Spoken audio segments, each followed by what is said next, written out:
Assalamu alaikum girls, how are you? Class 10, today we are going to start our 6th lecture of chapter number 1. اور پچھلے lecture میں ہم نے جو پڑھا تھا قدرتی ریشے ہم نے سارے پڑھ لیے تھے اپنے لاسٹ لیکچر میں. آلدو کافی دن پہلے ہم نے وہ لیکچر پڑھا تھا. آپ اس لیکچر کے بعد اس لیکچر کو کنٹینیو کر لیں. اور آج ہم نے پڑھنے ہیں انسانی خود ساختہ ریشے, وہ فائبرز جو قدرت نے ہمیں ایز اٹ از نہیں پرووائڈ کیے بلکہ انسان نے ان کو خود بنایا ہے.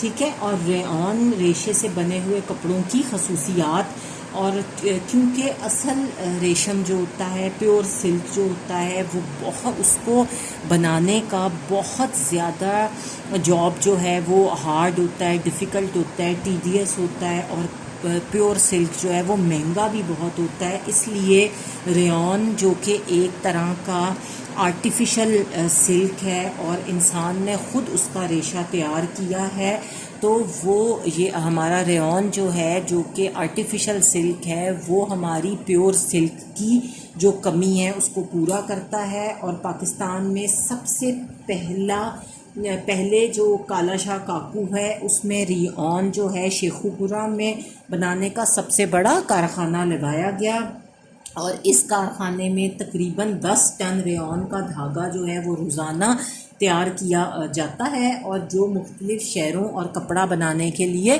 استعمال ہوتا ہے. اور اس ریشے سے بنے ہوئے کپڑوں میں جو ہیں وہ بہت سارے کریکٹرسٹکس ہوتے ہیں, بہت ساری خصوصیات پائی جاتی ہیں. اور وہ کون کون سی خصوصیات ہیں؟ ریئون میں ایسی چمک ہے جو آنکھوں کو خیرہ نہیں کرتی بلکہ ریشم کی مانند ہوتی ہے. ریئون جو کپڑا سلک بنتا ہے اس میں ایک ایسی شائن ہوتی ہے جو آپ کی آنکھوں کو چندھیاتی نہیں ہے, آپ کی آنکھوں کو بہت زیادہ خیرہ نہیں کرتی, آپ کی آنکھیں ایک دم اس کے پڑنے سے بند نہیں ہو جاتی, بلکہ یہ بھی ریشم کی طرح ہی ہوتی ہے اس کی چمک. اور اس کے رنگ جو ہیں وہ بہت زیادہ پکے ہوتے ہیں, بہت زیادہ اسٹرانگ ہوتے ہیں اور خوبصورت ہوتے ہیں, اور جب اس کو دھوتے ہیں ریئون کو تو یہ شرنک نہیں ہوتا. اور بہت سارے دوسرے ریشوں کے ساتھ مل کر جو ہے وہ مختلف قسم کے کپڑوں کو بنانے میں یہ استعمال ہوتا ہے, اور قیمت میں یہ پیور سلک جو ہے اس کے مقابلے میں بہت سستا ہوتا ہے. اور کیڑے اور جو پھپھوندی ہے اس کا اثر جو ہے وہ بھی اس کے اوپر نہیں ہوتا. مینس کہ کیڑا اس کو ہم کہتے ہیں نا ہمارے کپڑے ٹکے گئے, ہمارے کپڑے جو تھے وہ کیڑے نے کھا لیے, ہم نے اس کو پراپرلی صحیح جگہ پہ نہیں رکھا تھا, باہر رکھ دیا تھا, الماری میں نہیں رکھا تھا, تو اس کو کیڑا پڑ گیا اور وہ کھایا گیا, تو اس کو کیڑا نہیں لگتا. اور ریئون کا جو دھاگا ہوتا ہے وہ بہت کچا ہوتا ہے, لیکن دیکھنے میں یہ بھی بالکل ریشم کی طرح لگتا ہے, اور اس سے بنے ہوئے کپڑے جو ہیں وہ مضبوط اور پائیدار نہیں ہوتے. ٹھیک ہے جی. ریئون کا دھاگا جو ہے وہ آج کل 80% صوفے کے کپڑے بنانے میں استعمال ہوتا ہے, اور اس کے علاوہ ساٹن, ٹافٹا, استر, مخمل, شنگھائی, بروکیٹ, چکن ڈیزائن, جائے نماز, الاسٹک کشیدہ کاری کے دھاگے, فیتے اور لیس وغیرہ میں بھی یہی دھاگا جو ہے وہ استعمال ہوتا ہے. ٹھیک ہے. یہ اس کے ڈفرینٹ یوزز ہیں. استر ہوتا ہے جو لحافوں رضائیوں کے نیچے کپڑا لگتا ہے, وہ بھی اس میں بھی یہ استعمال ہوتا ہے. اس کے بعد ہے کیمیائی ریشے. وہ فائبرز جو کیمیکل بیسڈ ہوتے ہیں, جو کیمیکلز کے ساتھ بنتے ہیں.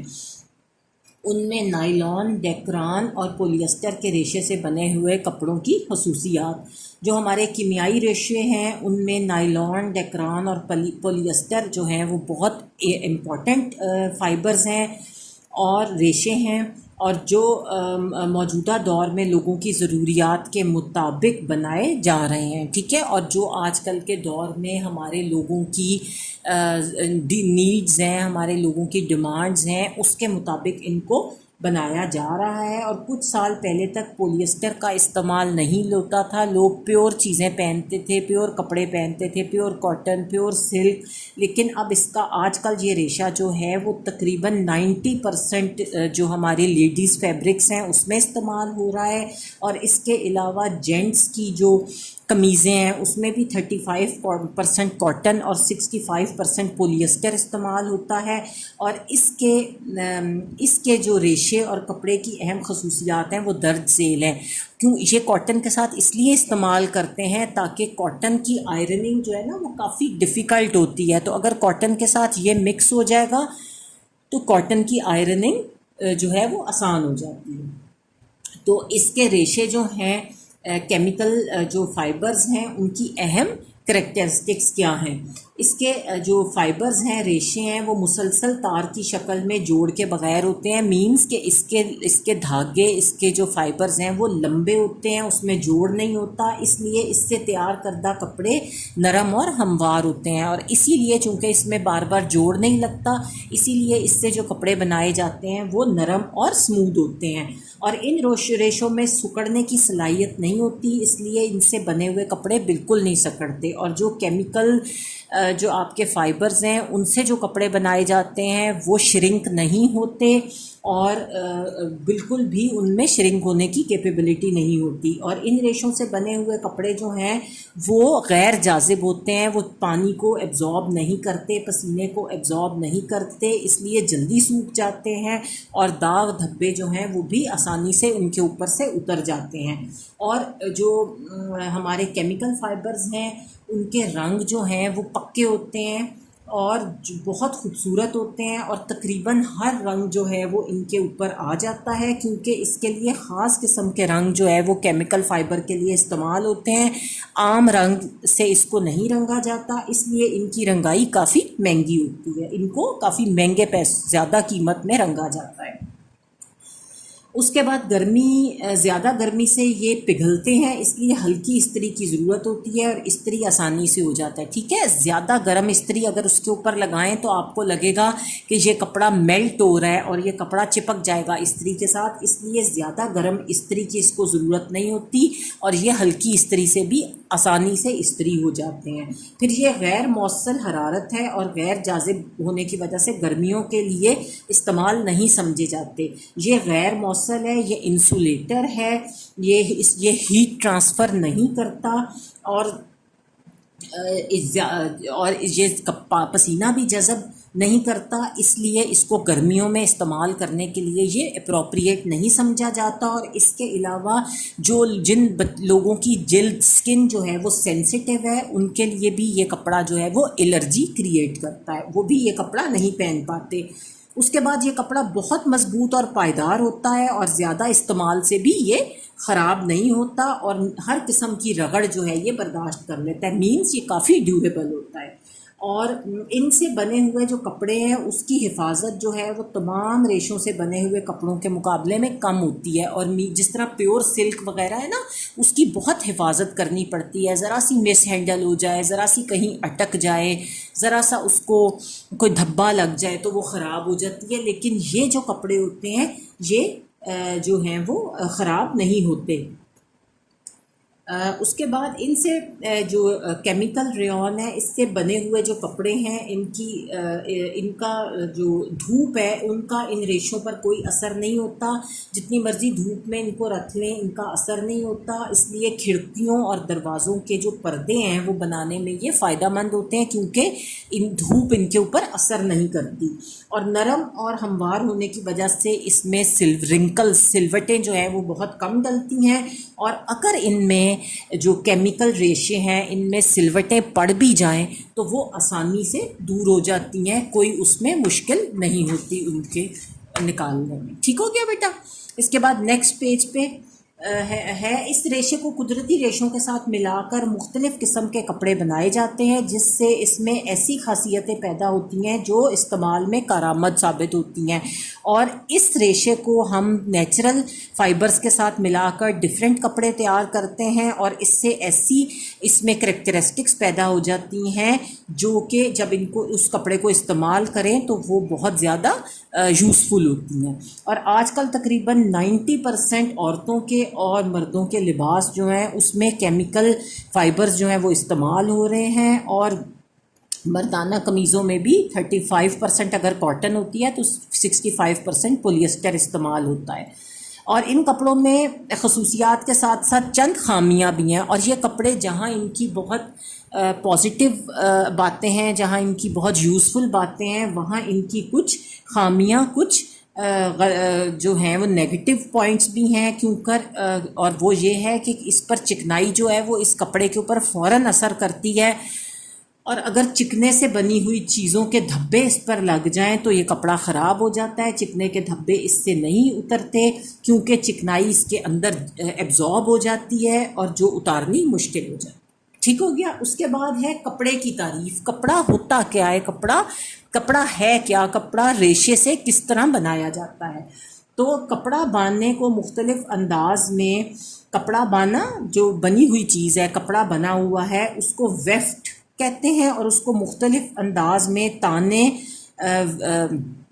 جو ہے اس میں سے گزارا جاتا ہے، جو وارپ ہے اس میں سے گزارا جاتا ہے، یعنی کپڑا دھاگے ریشے کی جو یونیفائڈ کلوز نٹ کیا جاتا ہے، اس سے کوہرسو ایک سٹرکچر ہوتا ہے جس سے اس کو نٹ کیا جاتا ہے، اس سے بنتا ہے۔ مثلاً ویونگ اور بنائی جو ہے، جو نٹنگ اور ویونگ ہے، وہ بنائی والے، ویونگ اور نیٹنگ والے جو کپڑے ہیں، وہ کپڑا بنانے کے لیے ان کے لیے مختلف طریقے استعمال ہوتے ہیں۔ تو مختلف طریقے کون سے ہیں؟ مثلاً ہم کھاڈی پر بھی کپڑا بنتے ہیں، ہم نٹنگ سے بھی کپڑا بنتے ہیں، ہم نمدہ سے، فیلٹنگ سے کپڑا بنتے ہیں، اور ہم ان تینوں طریقوں سے کپڑا جو ہے وہ حاصل کرتے ہیں، بناتے ہیں۔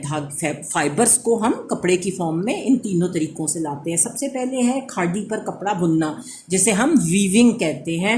تو بنائی یا بنتی کے اس عمل میں دھاگے کو کپڑے کی شکل میں استعمال کیا جاتا ہے، ٹھیک ہے، اور جب بنائی کی جاتی ہے، بنا جاتا ہے، اس کو ویو کیا جاتا ہے، تو اس کو ہم کپڑے کی شکل میں لے آتے ہیں، اور یہ ایک ایسا عمل ہے جس میں دو دھاگوں کو زاویہ قائمہ پر ایک دوسرے کے درمیان سے گزارا جاتا ہے، ٹھیک ہے، دو دھاگے رکھے دو دھاگوں کو ایک دوسرے کے درمیان سے نٹ کیا جاتا ہے، جس طرح چٹائی بھی بنی جاتی ہے، ٹھیک ہے۔ اور اس کو جو ہے وہ ہم کیا کہتے ہیں؟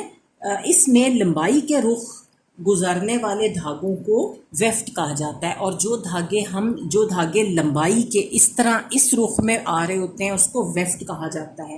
اور کپڑا بننے کی جو کھڈیاں ہیں، ہاتھ اور بجلی کے ذریعے سے بھی چلائی جاتی ہیں، اور ہاتھ سے بھی کھڈی چلائی جاتی ہے اس پر، لیکن اس پر کپڑا جلدی نہیں بنتا، اور چھوٹے پیمانے پر کپڑا جو ہے وہ چھوٹے پیمانے پر جو ہماری کھاڈی چلتی ہے، کھڈیاں چلتی ہیں، اس سے جو ہے وہ تھوڑا کپڑا بنتا ہے۔ اور جو ہمارے بڑے کارخانے ہیں، بجلی میں جدھر کھاڈیاں چلتی ہیں، وہاں پر ہزاروں گز کپڑا جو ہے وہ دن میں بنایا جاتا ہے، اور کھڈی جو ہے وہ خود ہاتھ والی ہو یا مشین بجلی سے چلنے والی ہو، کپڑا بننے کے لیے تنا جاتا ہے، اور پھر تانے کو رولر پر لپیٹ لیا جاتا ہے، اور بانے کے تانے بنانے سے گزر کر کپڑا بنتا ہے، مینس کے دو دھاگوں کو ایک دوسرے کے اندر پرو کر کپڑا جو ہے وہ بنا جاتا ہے۔ اور اب ہم کھڈی سے جو کپڑے بناتے ہیں اس میں ہم ڈفرینٹ طرح کے کپڑے استعمال کیے جاتے ہیں، ڈفرینٹ 4 بنتیاں جو ہیں استعمال کی جاتی ہیں، ڈفرینٹ طریقوں سے اسے بنا جاتا ہے۔ ایک سادہ بنتی ہے جسے پلین بنتی کہتے ہیں، ایک ٹویل ویو ہے، ایک جو ہے سیٹن ویو ہے، اور دوسرا بردار بنتی ہے جسے پائل ویو بولتے ہیں۔ ٹھیک ہو گیا بیٹا؟ اب جو ہماری سادہ بنتی ہے، پلین ویو ہے، اس میں کپڑا اس طرح بنا جاتا ہے، عام جس طرح ہم چٹائی بنتے ہیں۔ تو کپڑے کی جو بنائی میں سادہ بنائی ایک بنیادی طریقہ ہے، سب سے بیسک جو طریقہ ہے وہ یہی ہے، اور اس کو عام الفاظ میں ایک تار اوپر اور ایک تار نیچے کی بنائی کہا جاتا ہے۔ یہ دیکھیں، ایک اوپر تار ہے، ایک نیچے تار ہے، اس طرح جس طرح چٹائی بنائی جاتی ہے اس کو بنا جاتا ہے۔ اور بنائی میں تانے کے آدھے تار ایک بار اوپر بنتے ہیں اور تانے کے تار ان میں سے گزر جاتے ہیں، اور دوسری بار نیچے کے تار اوپر اٹھتے ہیں اور اوپر کے تار نیچے، ٹھیک ہے۔ اسی طرح یہ جس طرح ہم میٹ بنتے ہیں، نیچے اوپر نیچے اوپر نیچے اوپر، اس طرح یہ بنتا ہے، اور اس طرح یہ عمل جاری رہتا ہے۔ اور سادہ کپڑے کا جو بننا ہے، مثلاً لٹھا، ململ وغیرہ، وائل وغیرہ، اس طرح بنائی جاتی ہے۔ اس کے بعد ہے سادہ بنائی کے تانے اور بانے میں تھوڑا ہی فرق کر کے 2 تار کا کپڑا بنایا جاتا ہے. یہ 2 تار کا کپڑا ہے اور اس کی مثال 2 سوتی ہے. یہ کپڑا نہایت مضبوط ہوتا ہے اور اس بنائی میں تانے اور بانے میں 2 تار ہوتے ہیں. یہ سنگل تار سے بنتا ہے, یہ 2 تار سے بنتا ہے. اور اس کے علاوہ جو سادہ بنائی میں ہی 4 تار تانے اور 4 تار بانے کے استعمال کرنے سے 4 سوتی کپڑا بنتا ہے. وہ یہ 4 یہ سنگل تار ہے, 1 تار اوپر 1 تار نیچے. یہ 2 تار ہیں, 2 تار اوپر 2 تار نیچے. یہ جو ہیں نہیں, یہ سوری, یہ سادہ کپڑا ہے اور یہ 2 تار ہیں, 2 تار اوپر 2 تار نیچے. یہ 4 تار ہیں, 4 اوپر 4 نیچے. ٹھیک ہو گیا بیٹا. اب ہے جی ٹویل بنائی. ٹویل بنائی جو ہے اس کے لیے بھی تانا سادہ کی طرح بنا, یہ بھی سادہ تانے کی طرح بنا جاتا ہے, صرف جو بانے کے تار کو تانے میں سے 2 اور 1 کے حساب سے. یہ تو 1 اوپر 1 نیچے ہے, یہ 2 اوپر 2 نیچے, یہ 3 4 اوپر 4 نیچے. اس میں 1 اور 2 کا ریشو ہوتا ہے, 1 اوپر 2 نیچے. یہ دیکھو 1 اوپر ہے 2 نیچے ہیں, 1 اوپر ہے 2 نیچے ہیں. ٹھیک ہے, مگر حساب وہی ہوتا ہے, یعنی 2 تار نیچے اور 1 تار اوپر. اور اس میں سوتی, ریشمی اور گرم کپڑا بنایا جاتا ہے اور یہ نہایت مضبوط اور پائیدار, بہت ڈیوریبل یہ بنائی ہے. اور ان بہت اچھے قسم کا گرم کپڑا جسے ٹویل بولتے ہیں وہ بھی اس طرح بنایا جاتا ہے, اور سرج اور اسٹیٹ اس کی مثال. ٹھیک ہو گیا بیٹا.